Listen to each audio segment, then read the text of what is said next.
ముఖ్యమంత్రి రేవంత్ రెడ్డి ఎందుకు వివక్షపూరిత వ్యాఖ్యలు చేస్తున్నారని బీజేపీ నేతలు ప్రశ్నించారు. ఇంకా ఎన్నేళ్లు ప్రాంతీయ అసమానతలు రెచ్చగొట్టి కాలం వెళ్లదీస్తారని కేంద్ర మంత్రి బండి సంజయ్ నిలదీశారు. దక్షిణాది ఉత్తరాది అంటూ ప్రజల మధ్య ఎందుకు వైషమ్యాలు సృష్టించే ప్రయత్నం చేస్తున్నారని మండిపడ్డారు. పార్లమెంట్ అసెంబ్లీలలో 33% మంది మహిళలకు ప్రాతినిధ్యం కల్పిస్తే తప్పేంటి అన్న బండి సంజయ్ కాంగ్రెస్ కి మహిళలంటే ఎందుకు అంత ద్వేషమని ప్రశ్నించారు. మహిళలకు రిజర్వేషన్లు కల్పించే విషయంపై బీజేపీ చిత్తశుద్దితో ఉందని ఆ పార్టీ అధ్యక్షుడు రామచంద్రరావు పునరుద్ఘాటించారు. కాంగ్రెస్ కు రిజర్వేషన్లు ఇష్టం లేనందువల్లే డీలిమిటేషన్ను వ్యతిరేకిస్తున్నారని ఆరోపించారు.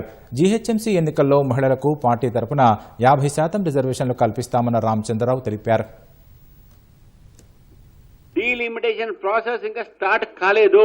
ఇప్పుడు యథాస్థితిగా ఉన్నటువంటి ఒక పెరిగే దాంట్లో 33% దేశవ్యాప్తంగా మహిళలకు చట్టసభలో ఫస్ట్ టైం రిజర్వేషన్ రాబోతున్నది. దానికి మీరు వ్యతిరేకము. ఆ 33% ఉమెన్ కు రావద్దనే మీ అంతా వ్యతిరేకం మీరు చేస్తున్నది.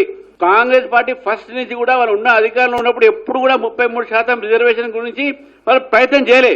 ఇప్పుడు 33% అవుతుంది కాబట్టి దాని ఆపాలనే ప్రయత్నంతో ఈ యొక్క భయం సృష్టిస్తా ఉన్నారు.